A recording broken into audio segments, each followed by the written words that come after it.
Pariyatti Audiobooks presents The Relevance of Buddhism in the Modern World by Princess Poon Pismai Diskul, narrated by Gregory M. Downs.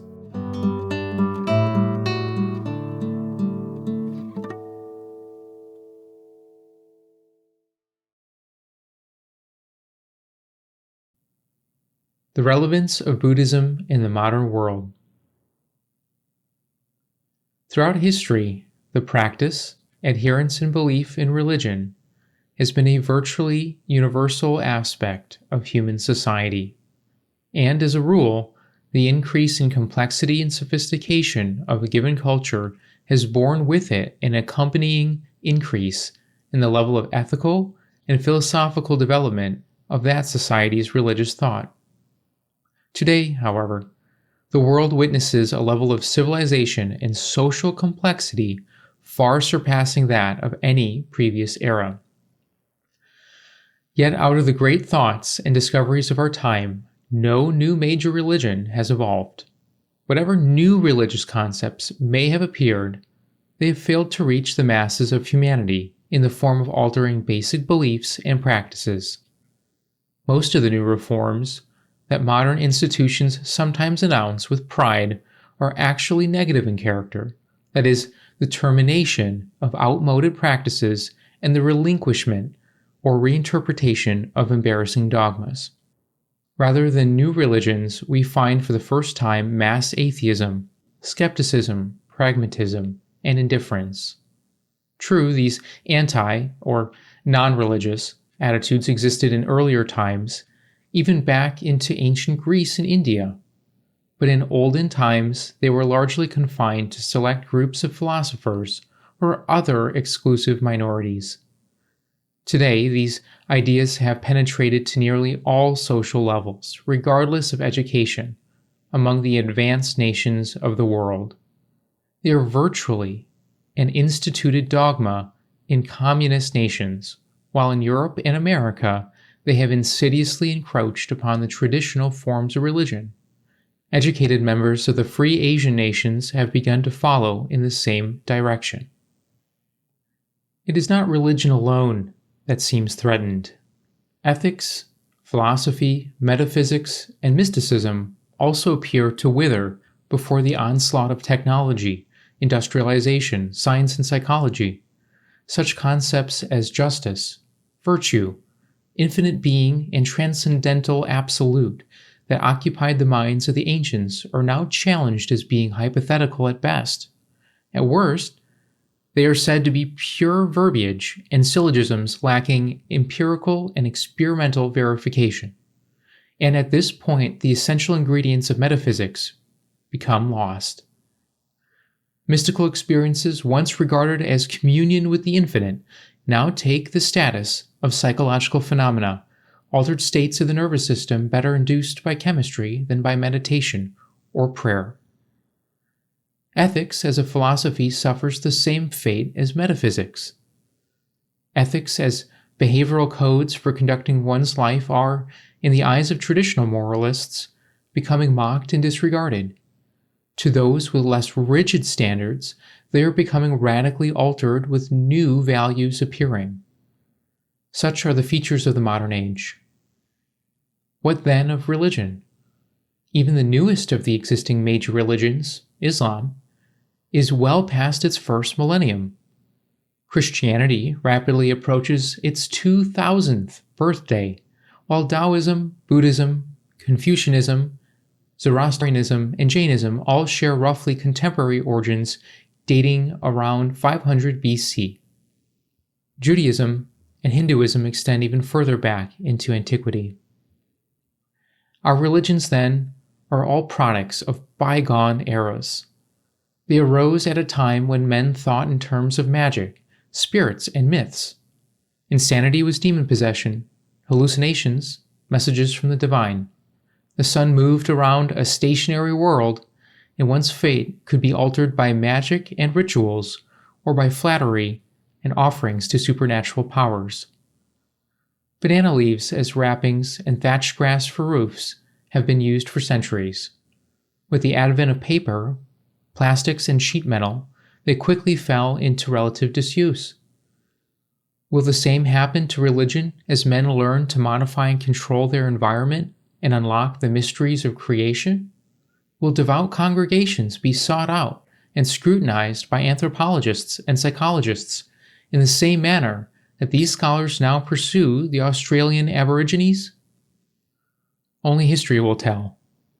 Religion may not necessarily die.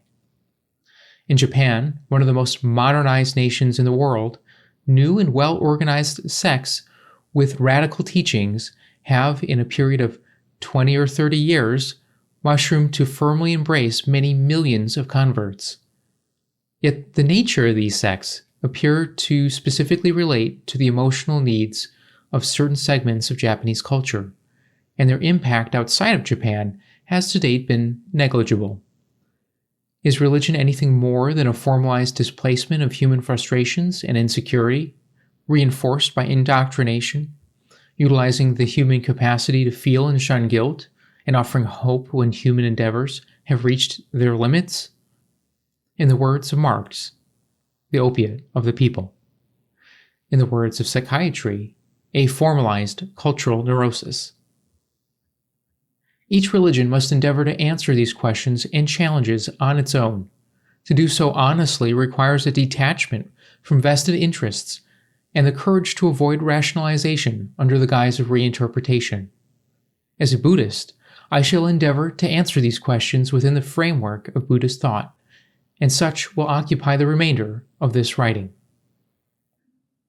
First of all, before any meaningful approach can be taken towards a so-called Buddhist position, one must clarify what form of Buddhism one is considering. The religious movement, started in the 5th century BC by Gautama Buddha, has in the intervening centuries taken on diverse forms and paths of development as it spread to new lands and cultures and intermingled with local beliefs and practices. Thus today we find different schools of Buddhism as unlike one another as they are from non-Buddhist religions. A Theravadan Buddhist monk may find himself closer in thought and spirit to a Western psychologist than to a priest of the Japanese Jodo Shinshu sect, and the Jodo priest, if one could disregard name and form, would share much in common with many American clergymen on points where he would differ with Southeast Asian Buddhism. I wish then to confine my discussion to the oldest known form of Buddhism, that is, Theravada Buddhism, which is the prevailing religion of Burma, Thailand, Cambodia, Laos, and Ceylon. But I must be even more specific than this, for I do not wish to discuss the various local traditions, ceremonies, and later schools of thought that have become attached to Theravada. Rather, I shall discuss the earliest known form of Buddhist thought, the teaching of the Buddha, as recorded in the Pāli language scriptures known as the Suttas and Vinaya. If one confines his attention to these earliest known Buddhist scriptures, the Western reader is often surprised by the contemporary ideas contained in the writings that date back over 2,000 years. Perhaps most appealing to the modern mind, whether scientifically oriented or not, was the Buddhist emphasis upon free and rational inquiry. Do not believe out of blind faith. Do not believe merely on scripture. Do not believe on mere tradition, said the Buddha. Do not believe me just because it is I who speak, but when you have seen, examined, and experienced for yourself, then accept it. Only the mind free of vested interests and prejudices will really be able to see and truly understand. Thus we read, "If others speak against me or against our order, be not angered or dejected. If they praise us, be not elated. Rather analyze what has been said and weigh its merits." The Buddha made full use of logic, debate, and reasoning, and in so doing revealed a remarkable ability to resolve philosophical dilemmas that were purely semantic in origin. This he could do because his logic was based upon experiential data rather than metaphysical. He placed experience before logic in his quest for truth, and when he did use logic, it was based upon facts readily admitted by all. Instead of commenting upon ultimate reality, he spoke of craving and sorrow. He frequently declined to expound upon ultimate origins and post-mortem existence, and instead spoke of ordinary human experience in the immediate present. For, he explained, it is only in the here and now that we can act and thus affect our destinies. Thus the Buddha taught no concept of a sin of disbelief. One is not damned because of a lack of faith, but rather suffers by one's own ignorance when one acts contrary to natural law. The Buddha never claimed divinity or monopoly on truth. The truth was there for any man to find. His authority lay only in the fact that he had discovered it and could show others the way to this discovery. In order to explain the central concepts of Buddhist teaching and practice, we should first note the way in which Buddhism views man and his relationship to the world around him.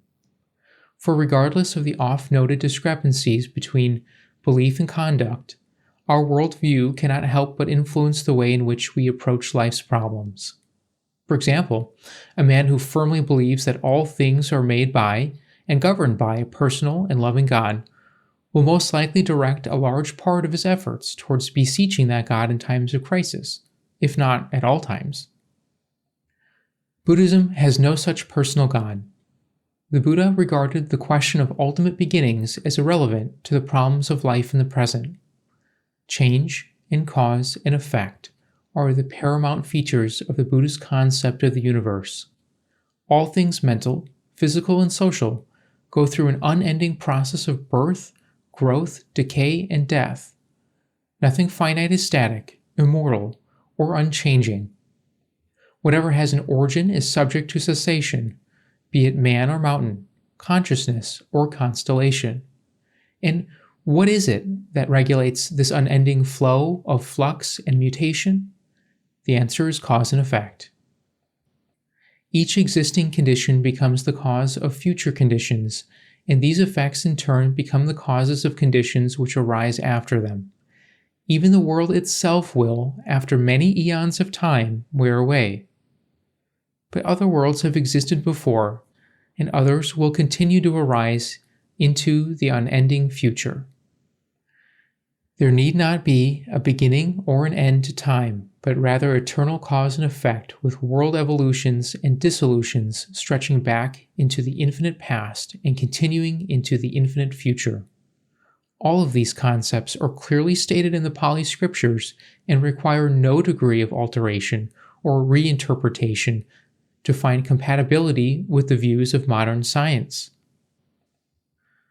Against such a philosophical background, Buddhist psychology takes an extremely radical position among the ancient schools of thought, but a position that is quite modern when compared to contemporary psychology.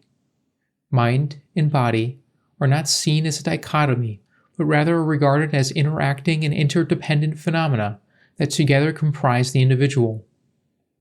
Mind does not arise without body, or body without mind, and that aspect of the personality that we call the psyche is not itself a single, self-willed, and independent entity. Rather, it is an aggregate of memories, sensations, thoughts, desires, and perceptions that continue to change from moment to moment throughout each waking day and continually adopt new attributes or components while abandoning or modifying old ones during the course of a lifetime. In Buddhism, this is referred to as anatta, or soullessness. That is, man is not a soul or immutable spirit, but instead is a dynamic, ever-changing psychophysical process. Such is the way in which Buddhism views man and the world. How does this relate to the religion as lived and practiced? In Buddhist thought, the central issue in life is neither philosophical in the sense of resolving ultimate mysteries, nor religious in the sense of worship, grace, and salvation. Rather, the prime concern is happiness and sorrow. There are moments of true happiness and fulfillment and moments of sorrow, frustration, irritation, and despair, whether it be the delights of heaven, the satisfaction of a task well done, the joy of unselfish love, or the sweet taste of good foods. It is some sort of pleasurable experience or the expectation of such, that makes life worthwhile and gives positive value to our existence. Conversely, be it the agonies of hell, the loss of loved ones, humiliation, physical illness, or the dread of such things, there are moments of negative value that we continually struggle to avoid. As already stated, the Buddha's teachings resemble those of science in that all things mental or physical come about through cause and effect, and pleasurable and painful mental states are no exception. Thus, the solution to living is to understand those factors that produce desirable or undesirable states of mind, and with such understanding guide our lives in such a way as to minimize the unwholesome while developing the wholesome to its maximum possible realization. Consequently, the central teaching of Buddhism is the Four Noble Truths. The first of the Four Noble Truths simply states that suffering, frustration, discomfort, and unwanted experiences in general are an inherent aspect of life. The second states that the primary cause of such discomforts is desire. Third, we are told that suffering can be overcome. And fourth, is the means by which this is done. The last of these Four Noble Truths, known as the Eightfold Path, thus forms the basis of Buddhist practice. It includes the disciplines, the practices, and the insights by which one attempts to grow spiritually. Impulses, feelings, and desires determine our behavior, and also our relative happiness or sorrow. Therefore, the purpose of the Eightfold Path is to produce by means of discipline, self-understanding, and intellect a new and better human being, and to enable one to progressively mature toward the relative or absolute realization of specific psychological goals. These goals are both negative and positive. On the negative side, one seeks the eradication of greed, hatred, egoism, delusion, apathy, and anxiety. The positive goals are to cultivate and develop love, compassion, equanimity, wisdom, and insight. Greed, hatred, and other unwholesome mental states are not only predisposed to sorrowful consequences. In addition, they are in and of themselves agitating and discomforting. Conversely, love and compassion are more than forerunners of happy conditions. By their very nature, they are meaningful and rewarding experiences. As I have already stated, Buddhism regards the human mind as a compounded phenomenon of various attributes and qualities. Consequently, the techniques for development and purification of the mind must likewise be multidimensional and varied in accordance with individual needs. Educating the mind to right understanding, guiding speech, habits, and profession into harmonious life patterns, cultivation of discipline and energy, and meditative stilling of the mind to bring about awareness of subtle thoughts and feeling that normally escape awareness. These are the techniques and practices by which one progresses along the Eightfold Path. This is the practice of Buddhism, the living of Buddhism as originally taught by the Buddha himself. Thus, one can question whether or not Buddhism was ever intended to be a religion in the usual sense of the word, for it advocated no form of worship, ceremony, prayer, or appeal to supernatural intervention. Buddhist ethical values develop as a logical consequence of what has just been discussed, and the result is a system of ethics founded neither upon tradition nor upon revelation. Acknowledging that actions are preceded first by thought and motivation, we see that good and evil originate from the mind. Thus, a mind that has realized the Buddhist goals of subduing greed, hatred, and egoism while developing love, wisdom, and compassion is a mind that will have a natural and spontaneous virtue. The need for arbitrary rules of conduct will be greatly lessened, and one's goodness will be genuine rather than enforced or premeditated. The great advantage of such an ethical system in the modern world is that it transcends, but does not contradict, the mores of cultural and national boundaries. At the same time, it can be applied in a variety of different cultural circumstances, with or without regard to tradition, history, or taboo. Therefore, While Buddhism proceeds from a very different set of premises than most other religions, we note a nearly complete agreement as to the standards of ethical conduct. Love, kindness, charity, and generosity are universally hailed by all of man's great religions, regardless of whether their doctrines are built upon revelation, mysticism, metaphysics, or psychological insights. Whether they teach divine creation or cause and effect, they all teach kindness. In addition, Buddhism takes a further step in this direction. That is, it teaches how to achieve these ethical ideals as living realities. It not only teaches to love, by psychological practices, it tells how to achieve the genuine feeling that is love. For love and compassion, like all other aspects of this universe, arise through cause and effect. In our discussion of Buddhism to this point, we see it as a system of psychological principles and practices that an individual can apply to the benefit of his own spiritual advancement and emotional well-being. Thus, the prime value of Buddhism in the modern world is that it shows one a way to happiness and peace of mind regardless of political and social environment. However, it would be erroneous to assume that the Buddha's doctrine was social and intrapersonal to the exclusion of concern for human relationships and society at large.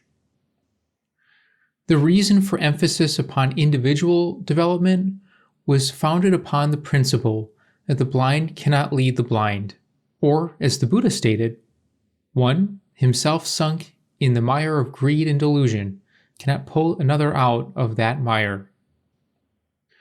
One should first purify oneself to be able to show the way to others. The numerous instances in both ancient and modern times of religious and political atrocities committed by men who sincerely believed they were serving the causes of justice and righteousness show the wisdom of this premise. We can only have a better world when we first have better people. Fear, jealousy, egocentrism, hatred, and greed are the original causes of human strife, be it petty crime or global war. Education, legislation, and arbitration, while useful countermeasures, will not suffice to penetrate to the core of human motivation and alter one's basic ambitions and response patterns. Buddhism is structured to do just this. In fact, such is its primary concern. Personality cannot be separated from society. While the sum total of personalities determines the character and quality of a given society, conversely, society influences and formulates the development of personality. This fact was readily acknowledged by the Buddha.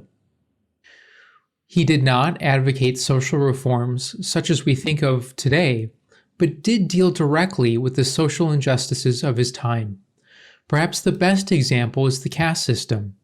He did not advocate a social revolution to replace this system, but any person who became a Buddhist ceased to have caste identity, and thus was no longer subject to caste regulations.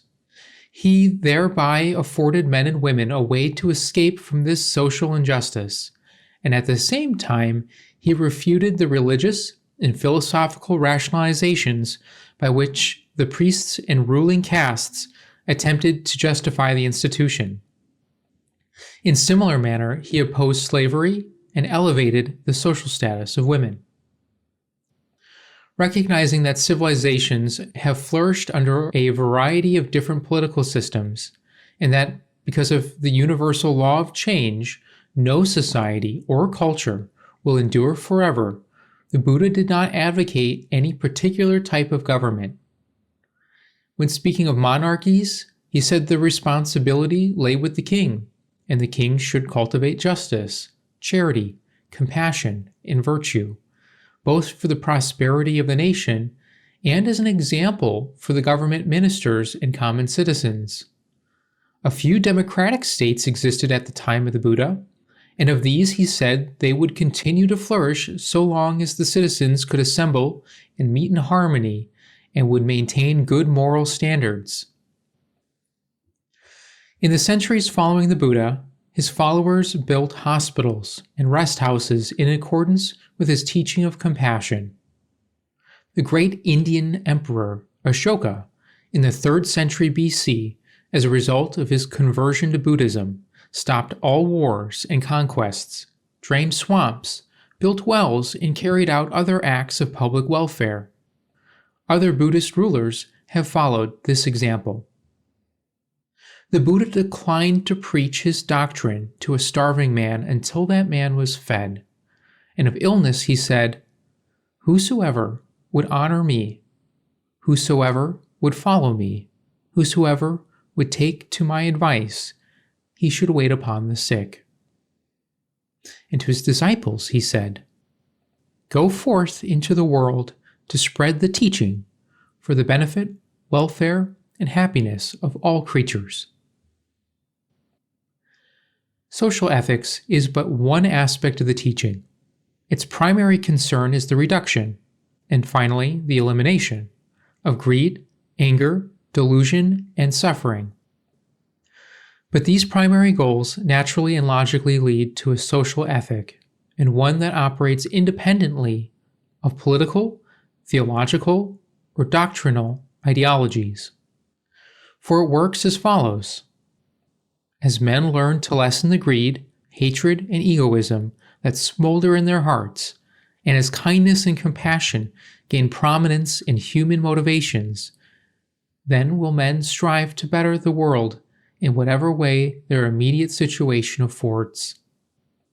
For example, it may be food given to a hungry stranger, or it may be participation in a multi-million-dollar campaign against world hunger.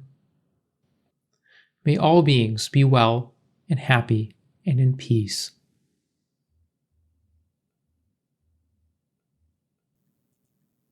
This has been The Relevance of Buddhism in the Modern World by Princess Poon Pismai Diskul, narrated by Gregory M. Doms. Copyright 1969, Buddhist Publication Society. Audio production copyright 2025, Pariyatti. Pariyatti, a non-profit 501c3 organization, offers a wide variety of books, eBooks, videos, and audiobooks about the teachings of the Buddha, the Pāli language, and Vipassana meditation. Browse our complete catalog at www.pariyatti.org.